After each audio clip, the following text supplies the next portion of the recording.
Son las 5:47 de la mañana sobre el Golfo Pérsico y las aguas están tan quietas que parecen cristal negro. El sol todavía no ha salido, pero en el horizonte hay una línea anaranjada que promete otro día de tensión en una de las franjas de agua más peligrosas del planeta.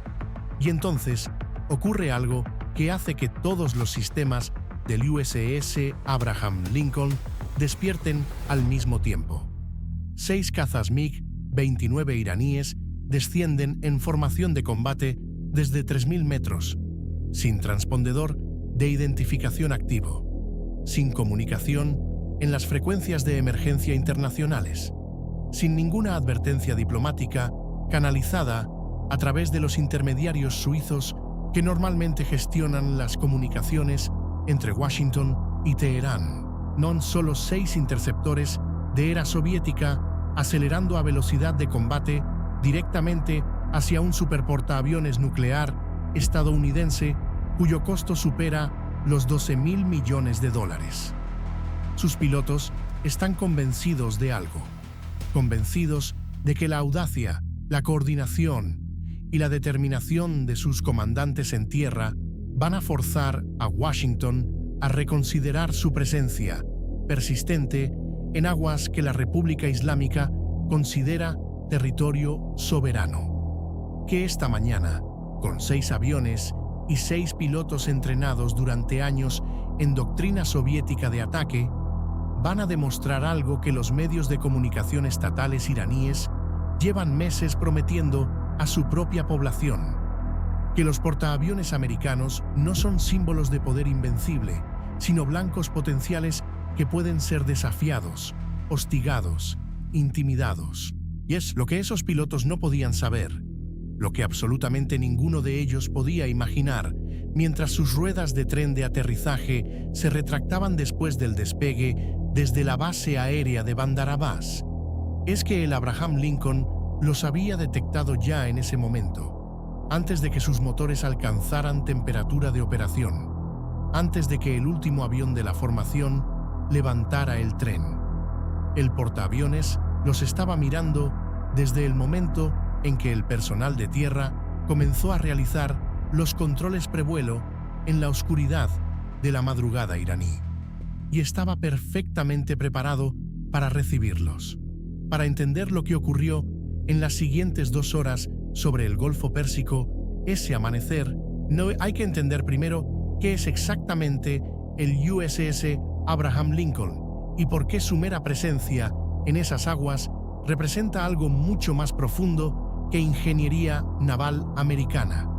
El Abraham Lincoln, el CUV-N-72, es la 5ª unidad de la clase Nimitz. Desplaza más de 100.000 toneladas completamente cargado, lo que lo convierte en uno de los objetos móviles más pesados jamás construidos por la humanidad.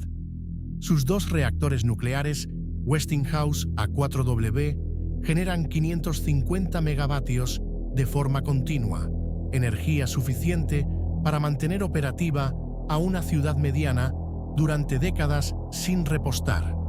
Su tripulación de 5.500 personas incluye pilotos, ingenieros nucleares, controladores de tráfico aéreo, médicos, técnicos de armas, especialistas en guerra electrónica y operadores de sistemas de misiles, todos funcionando como un organismo integrado con una precisión que las mejores empresas del mundo envidiarían. Pero lo que hace realmente formidable al Abraham Lincoln no es su tamaño, no son sus reactores ni su blindaje, es el sistema nervioso invisible que lo conecta con cada uno de los buques de su grupo de ataque y que convierte a esa colección de barcos en algo cualitativamente diferente a cualquier fuerza naval que haya existido antes en la historia. 90 millas náuticas en cualquier dirección. Los sensores del grupo de ataque están mirando constantemente, escuchando, procesando, catalogando todo lo que se mueve en el aire, en la superficie y bajo el agua. Teherán entendía esto de forma abstracta. Lo que los comandantes del Cuerpo de Guardianes de la Revolución Islámica no habían calibrado correctamente era la diferencia entre comprender intelectualmente algo y experimentar sus consecuencias operativas en tiempo real. La decisión de lanzar esos 6 MiG-29 esa mañana no fue impulsiva. Fue el resultado de meses de deliberación estratégica dentro de los círculos más cerrados del poder iraní. Durante los 6 meses anteriores, grupos de ataque estadounidenses habían mantenido presencia prácticamente continua cerca de aguas territoriales iraníes, realizando operaciones de libertad de navegación que Washington justificaba como ejercicio de derechos establecidos por el derecho internacional y que Teherán catalogaba como provocación deliberada e intrusión ilegal. La Armada del Cuerpo de Guardianes, los temidos lanchas rápidas del IRGC, no había respondido con creciente agresividad, aproximándose a destructores americanos a distancias peligrosas, realizando demostraciones de misiles antibuque, hostigando tráfico comercial en el estrecho de Hormuz para recordar al mundo que Irán tenía la capacidad de interrumpir el 20% del tráfico petrolero global si así lo decidía. Los medios de comunicación estatales iraníes habían estado trabajando durante meses en una narrativa específica para consumo doméstico, que el poder americano estaba en declive, que los portaaviones eran vulnerables a tecnología iraní moderna, que la República Islámica no iba a retroceder ante la presión estadounidense. Era una narrativa útil para cohesión interna, para proyección regional ante Arabia Saudí, Israel y los Emiratos Árabes, y para el reclutamiento dentro de las Fuerzas Armadas. Pero tenía un problema fundamental. Necesitaba ser respaldada por hechos concretos de vez en cuando. Necesitaba demostraciones tangibles que pudieran ser filmadas, transmitidas y convertidas en propaganda efectiva. 6 MiG-29 dominando el espacio aéreo sobre un portaaviones americano habría sido exactamente eso. Imágenes de cazas iraníes sobrevolando el Abraham Lincoln, el símbolo más visible del poderío naval norteamericano en la región, habrían circulado durante semanas en medios estatales, en redes sociales dentro del país, en las capitales regionales donde Irán compite por influencia. Era una operación diseñada para producir un determinado tipo de fotografía. Lo que los planificadores iraníes habían subestimado de forma crítica y quizás fatal para su cálculo estratégico, ni era la capacidad del sistema americano para convertir una sorpresa táctica en una trampa operacional. El primer contacto de radar con los 6 MiG-29 apareció en el sistema AN/SP-I-1D del Abraham Lincoln a 52 millas náuticas de distancia, marcando rumbo 0 grados 93 verdadero. Lo que ocurrió en los siguientes 2,3 segundos ilustra perfectamente por qué los grupos de ataque de portaaviones representan algo cualitativamente diferente a cualquier otra formación naval en la historia. En 2,3 segundos, los datos de amenaza en cascada se distribuyeron por toda la red del grupo de ataque.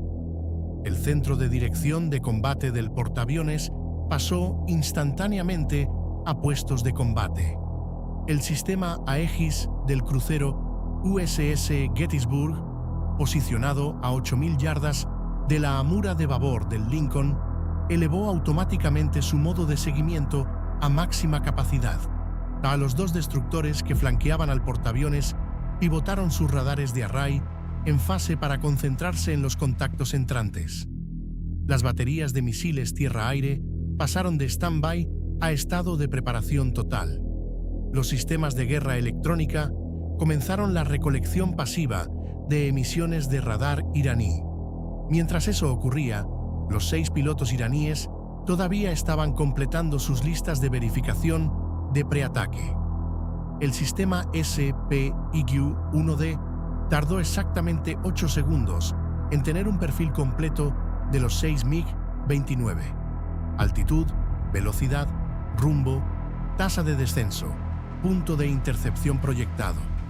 Los ordenadores de combate calcularon que la formación iraní alcanzaría el rango de lanzamiento de armas en exactamente 11 minutos y 43 segundos. Para un grupo de ataque de portaaviones entrenado para lanzar aeronaves y comprometer amenazas en menos de 60 segundos, 11 minutos y 43 segundos era una eternidad. La voz del oficial de acción táctica en el centro de dirección de combate cortó el ruido ambiental con precisión quirúrgica. 6 contactos hostiles. Rumbo 0, 93. Distancia 48 millas. Descendiendo a través del nivel 12. Nariz caliente hacia la madre. Recomiendo postura de armas libres y lanzamiento de alerta inmediato. El jefe de vuelo no dudó un instante. Lanz los pájaros de alerta ahora. Luz roja tenue iluminaba las pantallas tácticas donde los retornos de radar aparecían como simbología nítida superpuesta sobre mapas digitales del espacio acuático. Sin gritos, sin confusión. Da solo la cadencia medida de profesionales ejecutando procedimientos que habían ensayado cientos de veces, en simuladores, en ejercicios reales, en años de despliegues que los habían llevado por todos los océanos del planeta. Eran las 5:51 de la mañana cuando la orden de alerta llegó a la cubierta de vuelo. Lo que siguió fue violencia perfectamente organizada. Marineros con chalecos de colores codificados corrieron por superficies antideslizantes todavía húmedas con la condensación de la noche. 2 FA-18. Super Hornet, ya posicionados en las catapultas, avanzaron. Los pilotos ya estaban sujetos en sus asientos. Los motores ya rugían en punto muerto. Las señales manuales del oficial de cubierta de vuelo destellaron en la oscuridad preboscosa. La tripulación arrancó pasadores de seguridad de los pilones de armamento. Los equipos de armamento confirmaron que los misiles AIM-120 AMRAAM estaban listos. Toda la secuencia de lanzamiento, que normalmente requiere 4 minutos, se comprimió en 90 segundos de caos perfectamente controlado. El primer Super Hornet se enganchó a la catapulta número 1. El piloto, realizando verificaciones finales del sistema, mientras 40 toneladas de empuje presionaban contra el dispositivo de retención. Todos los instrumentos mostraban verde. El oficial de catapulta se agachó bajo, verificó que la cubierta estaba despejada y señaló con su bastón luminoso hacia la proa. El piloto empujó los aceleradores a plena postcombustión. El oficial de catapulta presionó el botón de disparo. 3 segundos de aceleración brutal llevaron al Super Hornet de 0 a 265 km por hora en 94 metros de cubierta de vuelo. El caza de 44 toneladas salió disparado por la proa del portaaviones. El escape de postcombustión pintó el cielo preboscoso de naranja. El piloto tiró inmediatamente hacia una curva ascendente a la izquierda hacia el eje de amenaza. 15 segundos después, el segundo Hornet salió de la catapulta número 2 con idéntica violencia. Indicativos de llamada Pitón 1 y Pitón 2. Sus órdenes crujieron a través de los altavoces del casco con absoluta claridad. Vuelo Pitón. 6 bandidos entrantes calientes. Rumbo 093, 42 millas. Ángeles 10 y descendiendo. Interceptar e identificar. Armas ceñidas a menos que se dispare contra vosotros. Las reglas de enfrentamiento son defensivas, pero estáis autorizados si se cumplen los criterios de amenaza. No los dejéis acercarse al barco. Ambos pilotos confirmaron y encendieron postcombustión, ascendiendo a través de 4.500 metros a 840 km por hora. Sus radares ya barrían el espacio aéreo adelante, cazando a los 6 cazas iraníes que no tenían idea de que acababan de desencadenar una respuesta que podría terminar con sus vidas en los próximos 8 minutos. Simultáneamente, A bordo del crucero USS Gettysburg, la reacción fue igualmente veloz e infinitamente más letal. El comandante del buque estaba en el centro de información de combate, observando sus pantallas actualizarse en tiempo real. Los técnicos de control de fuego bloquearon misiles SM-2 en los 6 contactos iraníes. El sistema de lanzamiento vertical zumbaba mientras las células se abrían, listas para escupir misiles guiados por radar que podían cruzar 90 kilómetros en menos de 90 segundos. Cada SM-2 llevaba una ojiva de fragmentación de 62 kilos, con guía terminal lo suficientemente precisa como para impactar una sección específica del fuselaje de un avión.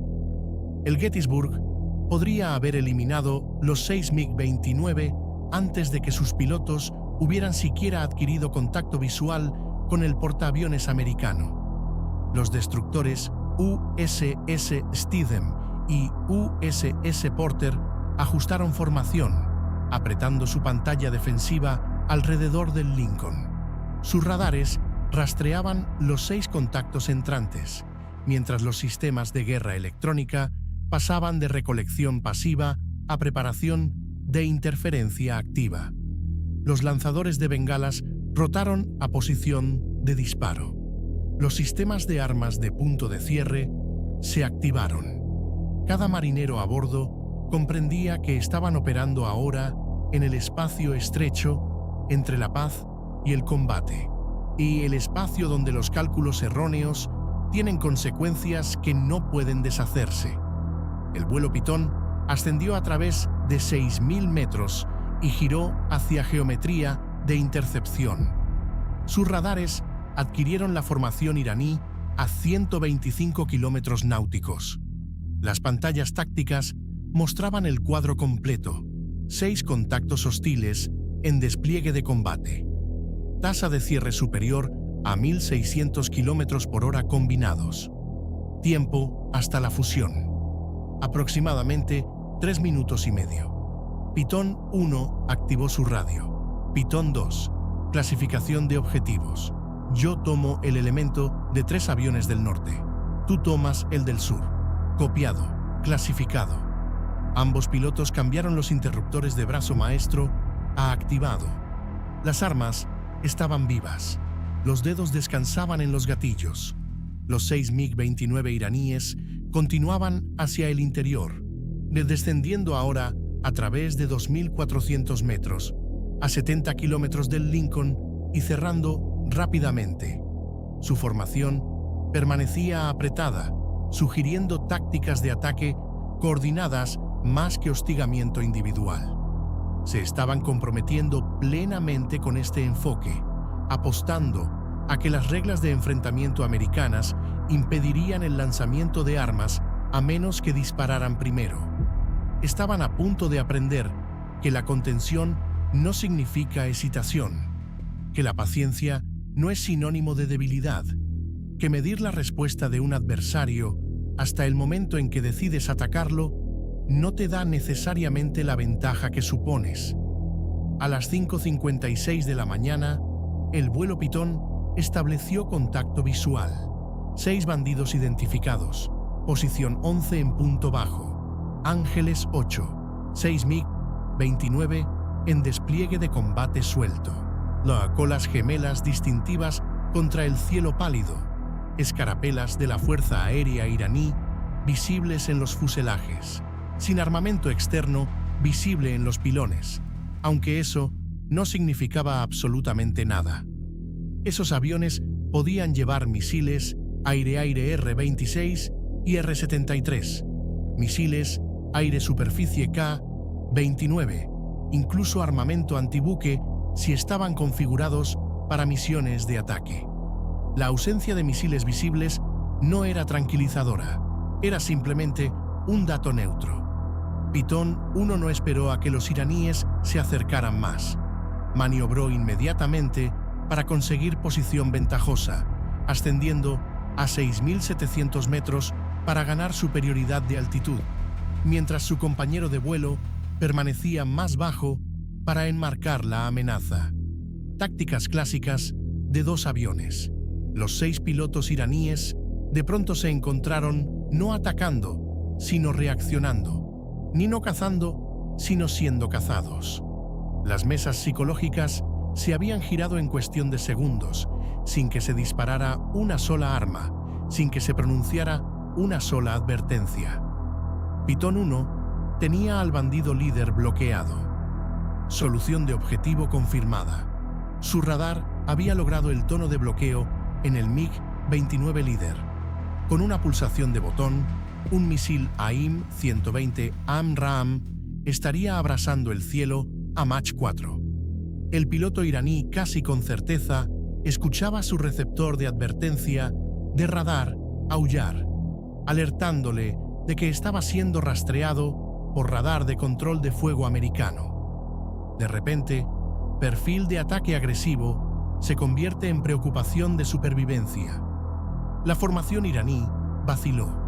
Su apretado espaciado táctico se aflojó. 2 aviones ascendieron, rompiendo la geometría de ataque. Otro viró bruscamente a la derecha, interrumpiendo el enfoque coordinado. Seguían acercándose, seguían dirigiéndose hacia el Lincoln, pero su cohesión se había fracturado. Los americanos habían tomado la iniciativa sin disparar un solo tiro. Pero los 6 MiG-29 no se alejaron, todavía no. Se reformaron y continuaron hacia el interior. Ahora a 44 kilómetros del portaaviones, suficientemente cerca como para que los sistemas de armas de punto de cierre del Lincoln los adquirieran automáticamente y comenzaran a rastrearlos. Estos guardianes autónomos no esperan autorización humana en su modo de defensa final. 6 ametralladoras Gatling de 20 milímetros, guiadas por radar, rotaron para rastrear a los 6 aviones iraníes, listas para desatar 4.500 proyectiles por minuto de penetradores de tungsteno. El tablero de estado de armas mostraba 6 sistemas Phalanx bloqueados y rastreando, más 6 luces verdes indicando listos para disparar. Lo que siguió fue 43 minutos de ajedrez aéreo de altísimas apuestas, donde cada movimiento tenía consecuencias potencialmente mortales y donde la diferencia entre un incidente internacional y una guerra dependía de las decisiones que se tomaran en fracciones de segundo. Los 6 MiG-29 iraníes se dividieron en 2 elementos de 3 aviones, ejecutando una maniobra de tenaza diseñada para forzar a los americanos a dividir su atención defensiva. 3 aviones se aproximaron desde el noreste a 2.400 metros, mientras 3 más se acercaban desde el este a 4.500 metros, creando una división vertical que complicaba la geometría de intercepción. Era doctrina soviética clásica, diseñada para saturar sistemas defensivos mediante ataques simultáneos desde vectores múltiples. En teoría, pones una táctica efectiva contra adversarios con capacidades de respuesta limitadas. El problema era que los americanos no tenían capacidades limitadas. Los MiG-29 individuales comenzaron a realizar pasadas agresivas, explorando los límites de las reglas de enfrentamiento americanas, buscando el borde exacto donde la contención se convertiría en respuesta letal, apostando a que podrían encontrar ese límite sin cruzarlo irreversiblemente. Uno descendió a 120 metros sobre las olas, su estela de chorro, creando patrones de perturbación visibles sobre la superficie del agua, rugiendo hacia la proa del Lincoln a 890 kilómetros por hora antes de tirar duramente hacia arriba en el último momento, las poscombustiones brillando. Otro MiG-29 rodó invertido y se zambulló hacia el destructor Porter, nivelándose a 180 metros y rugiendo sobre la superestructura del buque tan cerca que los marineros en cubierta sintieron las ondas de choque. Un tercero ascendió a 10.500 metros y estableció una órbita perezosa, casi con certeza, recopilando inteligencia de señales sobre las emisiones electrónicas del grupo de ataque. Los americanos respondieron a cada provocación con escalada medida. El vuelo Pitón siguió cada maniobra iraní, manteniendo posición de disparo, manteniendo los bloqueos de radar activos, asegurándose de que esos 6 pilotos de MiG-29 escucharan sus receptores de advertencia de amenaza aullar constantemente. La presión psicológica era inmensa. Cada piloto iraní sabía que los misiles americanos podían alcanzarles y matarles en cualquier momento. Sabían que estaban siendo rastreados con una precisión que sus propios sistemas no podían igualar. Sabían que la única razón por la que seguían vivos era que los americanos elegían no dispararles todavía. Ese todavía era el corazón de toda la operación. El momento más peligroso llegó a las 6:14 de la mañana. Uno de los MiG-29 viró bruscamente a la derecha y se zambulló directamente hacia la superestructura de Eland del Lincoln, descendiendo a través de 600 metros en lo que parecía una trayectoria de ataque inconfundible. No una pasada de hostigamiento, no una exploración de límites, una línea recta hacia el corazón del portaaviones a máxima velocidad, con el morro apuntando hacia el objetivo como si el piloto hubiera tomado la decisión final que sus comandantes en tierra llevaban meses preparándole para tomar. La reacción fue instantánea y automática. En la cubierta del portaaviones, el sistema Phalanx se bloqueó. En el centro de dirección de combate, la mano del coordinador de armas se movió hacia el panel de autorización de armas. Pitón 1 llamó en la radio el código que nadie quería escuchar, la palabra en código que indicaba acción hostil inminente, y rodó invertido para iniciar una pasada de ataque con cañón sobre el caza iraní. Pero esta vez, el piloto iraní no tiró hacia arriba. Continuó su zambullida, descendiendo a través de 450 metros, ahora 300 metros. La trayectoria era inequívocamente amenazante. No había ambigüedad posible. No había interpretación alternativa que un abogado pudiera construir después. Era un avión de combate en configuración de ataque dirigido hacia un portaaviones americano y su piloto no estaba desviando. La voz de Pitón 1 se tensó sobre la radio. Bandido continuando perfil de ataque. Solicito armas libres. El oficial de acción táctica tuvo 2 segundos para tomar una decisión que reverberaría a través de continentes, que aparecería en titulares que todavía no se habían escrito, que cambiaría cálculos en capitales desde Washington hasta Moscú, Pekín, Riad y Tel Aviv. Pitón 1 tiene armas libres. Engage. El dedo de Pitón 1 presionó el gatillo. Un solo misil AIM-120 AMRAAM se desprendió de su rail de ala. Su buscador infrarrojo se bloqueó en la firma térmica de las poscombustiones gemelas del MiG-29.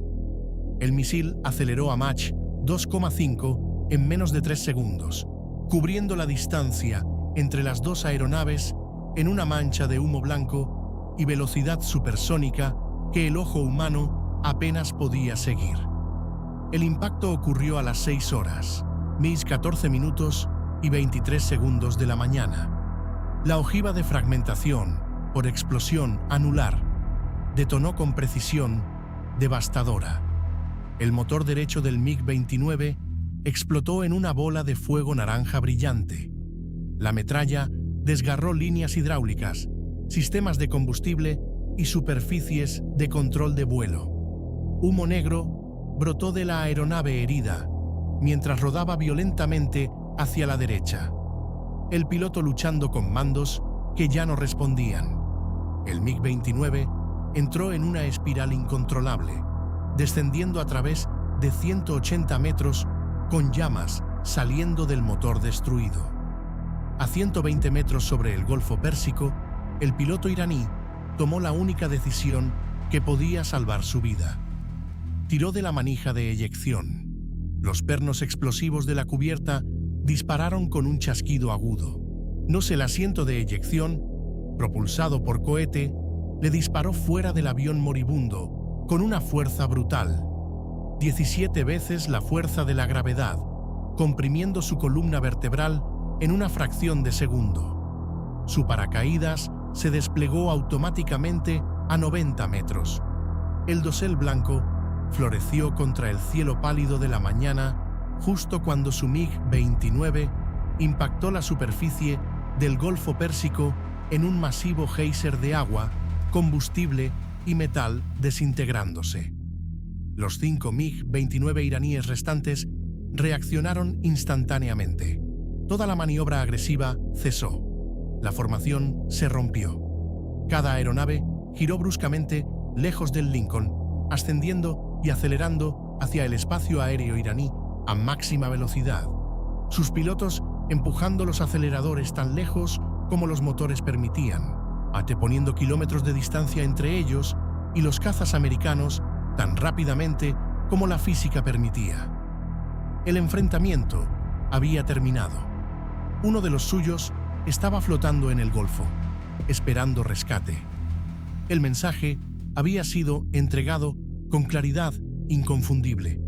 La contención americana tiene límites, y esos límites acababan de ser demostrados con precisión letal, en un lenguaje que no requería traducción ni interpretación. Pitón 1 circuló sobre el lugar, manteniendo contacto visual con el piloto iraní flotando en su chaleco de supervivencia. Colorante naranja brillante extendiéndose sobre la superficie del agua. Madre, Pitón 1. Salpicadura de un bandido. Piloto eyectado con éxito. Tengo contacto visual con superviviente en el agua. Marcación 087. 22 kilómetros de su posición. No recomiendo notificación a través de los canales apropiados para coordinación de búsqueda y rescate. El capitán del Lincoln transmitió inmediatamente en frecuencias de emergencia, notificando tanto a los servicios internacionales de rescate marítimo como, a través de canales diplomáticos seguros, al mando costero iraní de las coordenadas precisas del piloto derribado. A pesar del enfrentamiento de combate, los protocolos de rescate marítimo exigían asistir a un aviador derribado independientemente de su nacionalidad, independientemente de las circunstancias que lo hubieran llevado al agua. En 18 minutos, un helicóptero iraní despegó de Bandar Abbas en una misión de rescate. El grupo de ataque americano mantuvo posición, monitoreando la operación de rescate para asegurarse de que procediera sin incidentes. Y la entrada en el registro del oficial de acción táctica diría simplemente 0614 hora local. Aeronaves de combate iraníes condujeron perfil de ataque contra el USS Abraham Lincoln. Criterios de reglas de enfrentamiento cumplidos. Una aeronave comprometida y destruida. Piloto recuperado vivo por fuerzas iraníes de búsqueda y rescate. Sin bajas americanas. Sin daños en activos del grupo de ataque. Pero las implicaciones estratégicas de esos pocos segundos resonarían durante meses en cancillerías, en despachos de inteligencia, en academias militares donde se analizarían hasta el agotamiento cada decisión, cada maniobra, cada radio de giro y cada velocidad de cierre de esa mañana sobre el Golfo. Irán había perdido un caza y casi había perdido a un piloto entrenado. El valor propagandístico de desafiar a un portaaviones americano se evaporó en el rastro de humo de un MiG-29 cayendo. Los medios de comunicación estatales iraníes lucharían para dar vuelta al incidente, eventualmente optando por afirmaciones de fallo mecánico mientras silenciosamente archivaban los planes para futuros intercepts agresivos. Para los pilotos que presenciaron a su compañero derribado, el impacto psicológico fue profundo y permanente. Las reglas de enfrentamiento americanas no eran una debilidad a explotar, eran límites que, una vez cruzados, desencadenaban respuestas que eran rápidas, precisas y abrumadoramente letales. La cosecha de inteligencia fue extraordinaria por derecho propio. Cada emisión de radar de esos 6 MiG-29 había sido capturada y catalogada. Cada transmisión de radio durante el enfrentamiento, ni incluido el pánico en las voces de los pilotos cuando presenciaron a su compañero derribado, fue grabada, analizada y distribuida a los analistas relevantes. Los patrones de maniobra iraníes, sus respuestas a bloqueos de radar, sus umbrales psicológicos, la secuencia exacta en que su formación se fracturó bajo presión, todo fue documentado con una precisión que cualquier académico militar habría encontrado fascinante si hubiera tenido acceso a los archivos. El piloto iraní, recuperado del Golfo con lesiones menores, sería interrogado extensamente por sus comandantes. Su relato sería sobrio. El tiempo de respuesta americano se medía en segundos. Sus armas eran imposiblemente precisas. Su disposición a comprometerse era innegable cuando se cumplían los criterios de amenaza. Había tomado su decisión de eyectarse a 120 metros sobre el agua y sin margen para el error, y esa decisión le había salvado la vida. Pero su misión había logrado exactamente lo contrario de su objetivo previsto. En lugar de demostrar la capacidad iraní para desafiar la dominación americana, los eventos de esa mañana habían demostrado exactamente cuán aplastante era esa dominación.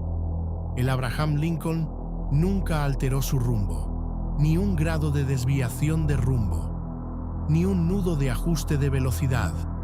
12.000 millones de dólares de poder naval americano continuaron navegando su trayectoria planificada a través del Golfo Pérsico, habiendo entregado una lección sobre las consecuencias del error de cálculo que no requería discurso, ni declaración, ni comunicado diplomático para ser perfectamente entendida por todos los que la presenciaron. Para las potencias regionales, Arabia Saudí, Israel, los Emiratos Árabes, el incidente proporcionó la confirmación tranquilizadora de que las capacidades defensivas americanas seguían siendo creíbles y de que Washington emplearía fuerza cuando fuera amenazado. Para Washington, el enfrentamiento validó la doctrina de reglas de enfrentamiento al tiempo que subrayaba el peligro persistente de las operaciones en zona gris, donde ninguna de las partes quiere la guerra. Pero las tácticas agresivas crean condiciones donde el combate se vuelve inevitable, donde el espacio entre la presión y la respuesta letal se comprime hasta que desaparece. Hay una lección que trasciende la tecnología, que trasciende las capacidades específicas de los misiles o los radares o los sistemas de guerra electrónica. Es una lección sobre la diferencia entre apostar en el éxito de tu adversario y apostar en los límites de su paciencia. Si los comandantes iraníes habían calculado correctamente que los americanos no dispararían a menos que tuvieran razones claras. Habían calculado incorrectamente dónde estaba ese umbral y qué aspecto tendría cruzarlo desde el lado equivocado. La mañana en que 6 MiG-29 iraníes se zambulleron sobre un portaaviones americano y uno no regresó a casa, será recordada como un recordatorio brutal de que la tecnología militar moderna ha comprimido el espacio entre la postura y la letalidad a milisegundos, y que en las aguas, en disputa del Golfo Pérsico, el error de cálculo tiene consecuencias medidas en escombros ardientes y vidas para siempre, cambiadas por la física implacable del combate aéreo real. El sol salió completamente esa mañana sobre el Golfo. El Abraham Lincoln continuó su patrulla. En algún lugar de las aguas del estrecho, de los restos de un MiG-29 iraní descansaban en el fondo del mar, un recordatorio permanente de lo que ocurre cuando la audacia encuentra su límite exacto y lo cruza sin retorno.